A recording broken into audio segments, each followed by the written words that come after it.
नमस्कार, मैं मेघा सिंह आपके साथ। तेल अवीव पर हूती ने किया है एक और मिसाइल अटैक। हूती का दावा है कि ये मिसाइल अटैक तेल अवीव पर किया गया है और मिसाइल सटीक निशाने पर गिरा, लेकिन इजराइल की सेना का दावा है कि मिसाइल को हवा में ही रोक दिया गया है। ये एक हफ्ते के अंदर हूती का 8वां हाइपरसोनिक मिसाइल अटैक बताया जा रहा है। Houthi chief Abdullah Malik al Houthi ने कहा है कि हम फलस्तीनियों के लिए जंग लड़ रहे हैं और अल्लाह हमारे साथ है।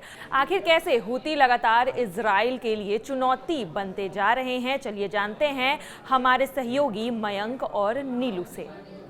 एक बार फिर से हूती, हमास और हिजबुल्लाह एक साथ आने की तैयारी कर रहे हैं और ऐसा क्यों है वो हम आपको बताते हैं।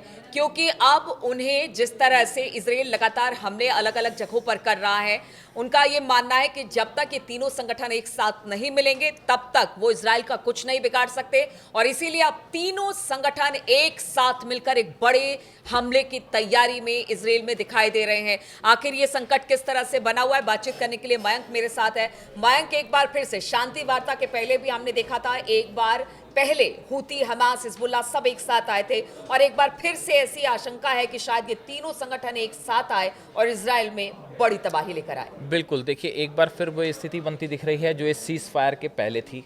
हमास, अभी हमने देखा कि हमास ने कुछ दिनों पहले जो है वो अपनी रॉकेट्स जो हैं इजराइल के ऊपर फायर किए। अब देखिए जिस तरह से कल बड़ा हमला हिजबुल्लाह के ऊपर किया है इजराइल ने, लेबनान में भी सीज फायर जो है वो पूरी तरह से खतरे में है और हूती लगातार अटैक कर रहा है। तो ये माना जा रहा है एक बार फिर से कि हमास, हिजबुल्लाह और हूती ये तीनों मिलकर एक साथ किसी बड़े हमले को अंजाम दे सकते हैं इजराइल में, जो कि नेतन्याहू के लिए एक बड़ी चुनौती होगा आने वाले वक्त में। देखिए लेबनान के साथ जो सीज फायर था पिछले कुछ समय में, देखिए हिजबुल्लाह, जो इन्फॉर्मेशन अलग अलग सोर्सेज से आ रही है कि हिजबुल्लाह लगातार अपने आप को मजबूत करने में जुटा हुआ था। हथियारों के मामले में हो, चाहे जो वॉर में उसे नुकसान हुआ था उसको मैनेज करने में वो लगे हुए थे। तो अपनी स्ट्रैटेजिक पोजीशन मजबूत करने में हिजबुल्लाह लगा था पिछले कुछ समय में, जिस समय से ये सीज फायर चल रहा है। अब देखिए गजा में सीज फायर खत्म है, लेबनान में सीज फायर खत्म है और हूती की तो हाइपरसोनिक मिसाइल्स 3 बार हमले कर चुका है वो पिछले 4-5 दिनों के अंदर।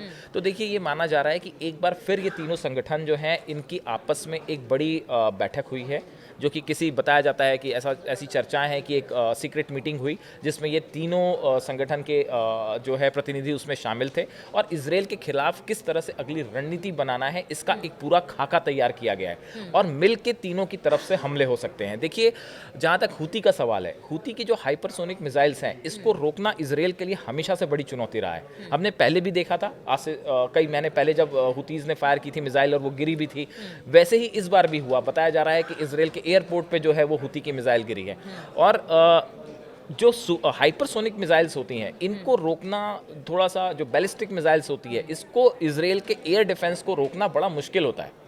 तो इसलिए हूती तो एक बड़ा चैलेंज बने ही हुए हैं। देखिए बताया जाता है हूती के पास 1000 से ज्यादा मिसाइल्स हैं, उनके पास जो है उनके जो लड़ाके हैं उनकी संख्या भी 1.5 लाख से ज्यादा है। यानी कुल मिलाकर कहा जाए अगर तीनों आ जाते हैं तो उनका स्ट्रेंथ जबरदस्त। हाँ, देखिए उसके बाद ये है कि इजराइल को अपनी सुरक्षा के इंतजाम करने पड़ेंगे।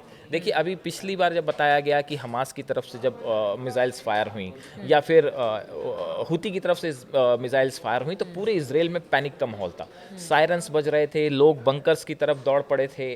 तो एक प्रकार का जो है इनसिक्योरिटी का माहौल पूरे इजराइल में था इन हमलों के बाद। तो देखिए वहाँ की जनता लगातार, आप देख ही रहे हैं, नेतन्याहू के खिलाफ भी प्रदर्शन हो रहा है कि आपने गजा में फिर से अटैक क्यों किया, आप हिजबुल्लाह में अटैक फिर से आप लेबनान में फिर क्यों अटैक कर रहे हैं। तो ऐसा नहीं है कि नेतन्याहू का विरोध नहीं हो रहा, इजराइल के भीतर उनका भी विरोध हो रहा है। इजराइल के अंदर तो हो ही रहा है। तो और ऐसे में देखिए, इसीलिए मैं कह रहा हूं अगर ऐसे में कोई बड़ा हमला हूती के द्वारा हो जाए या हिजबुल्लाह के द्वारा हो जाए या हमास की कोई मिसाइल इजराइल पे गिरती है और वहाँ पे कैजुअलिटी होती है, वहाँ के लोग मारे जाते हैं, तब ये एक बड़ा असंतोष होगा नेतन्याहू के खिलाफ, इसलिए ये अहम हो जाता है। ये देखिए अपने घर में तो नेतन्याहू घिरे हुए हैं, लेकिन जहाँ तक शांति वार्ता की, लेबनान में भी उन्होंने शांति वार्ता की बात की, गजा में भी, यानी अब वो अपनी बात से बार बार पीछे हटते हैं और बार बार स्थिति वहाँ पर देखिए, तो अब लोगों ने उनकी बातों पर विश्वास करने, खास तौर पर चाहे हिजबुल्लाह हो या हमास हो या बाकी हो, शायद उनकी बातों पर अब विश्वास नहीं किया जा सकता। देखिए मामला ये है कि ऐसा लगता है फौरी तौर पे